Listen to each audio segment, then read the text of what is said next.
was a great trip to a fantastic place, the Commonwealth, Pennsylvania. The steel workers are very happy. We did the tariffs. It's going to make them even more competitive. And it's turning out to be a great deal. I think it's going to be a fantastic deal. $17 billion is being invested for new steel mills, new everything, and it's going to be something special. So that was in honor of the steel workers of Pennsylvania, and it was a fantastic time. We had a great day, and it is raining quite hard, but that's okay. Go ahead. Can you make Pennsylvania the steel capital of the world again? I think it's going to happen. I think it's going to happen. Not much. We just had $17 billion given, and again, we're going to have control in the U.S. It's going to be a USA deal. The board is controlled. More importantly, the money's built, it's spent on facilities. You can't take them and leave, and let's put them in a boat. Somebody said, well, what about that? Supposing they leave. Well, the money's invested on on brick and mortar. You can't lift it up and take it. But I think much more importantly, that's going to be a great partnership. And the company Nippon is coming in with $17 billion plus. So it's going to be fantastic for all steel workers. The acquisition is Nippon acquiring U.S. steel. Investment. It's controlled by the United States. And more importantly, they're spending the money on brick and mortar. You can't take it. What are you going to do? Pick it up and move it to Japan? That's not going to happen. And, I rejected this about 4 times now. And when they finally got it right, I liked it a lot. And you can see how happy the steelworkers were. More importantly, you can see from the union standpoint, the union loved it. It means thousands of jobs in Pennsylvania, right? That's many thousands of jobs. The state of Pennsylvania goes forward. I like this man. Were you aware of Elon Musk's regular drug use? No, I wasn't. I think he's fantastic. I think Elon is a fantastic guy. And are you troubled by these reports? I'm not troubled by anything with Elon. I think he's fantastic. Did a great job. And Doge continues, and by the time it's finished, we'll have numbers that'll knock the socks off. It's going to be, he did a fantastic job. And he didn't need it. He didn't need to do it. Deal final? Has it been final?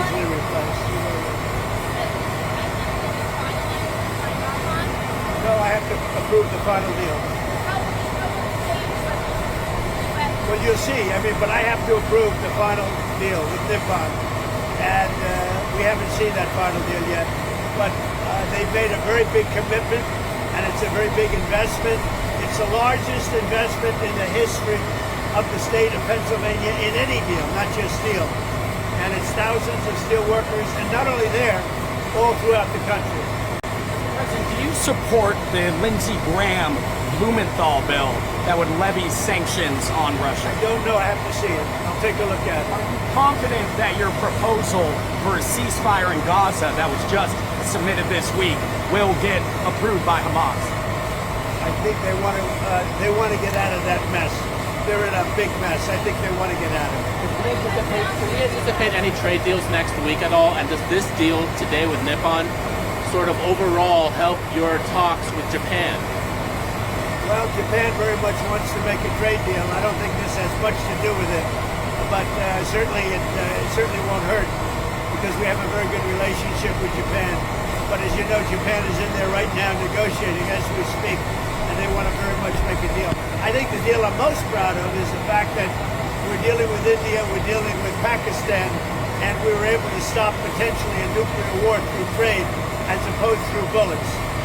Normally they do it through bullets, we do it through trade. So I'm very proud of that. Nobody talks about it, but we had a very nasty potential war going on between Pakistan and India. And now if you look, they're doing fine.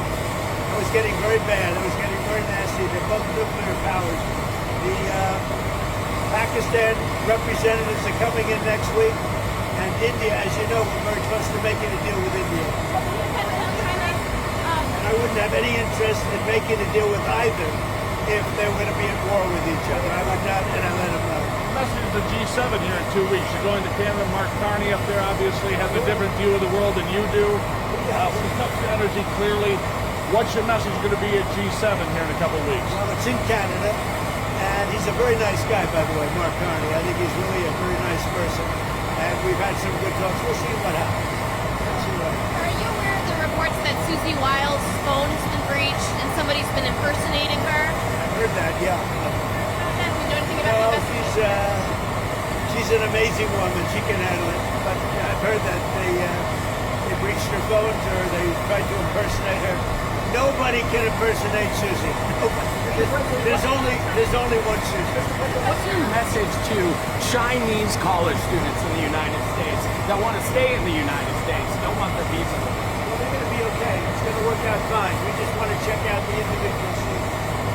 We have, and that's true with all colleges. And I don't know why Harvard's not giving us the list. There's something going on because Harvard's not giving us the list. They ought to give us a list and get themselves out of trouble. But they don't want to give the list because they have names on there that supposedly are quite bad. We want people that can love our country and take care of our country and cherish our country. And for some reason, Harvard doesn't want to give us a list. I would suggest you all get out of the rain now.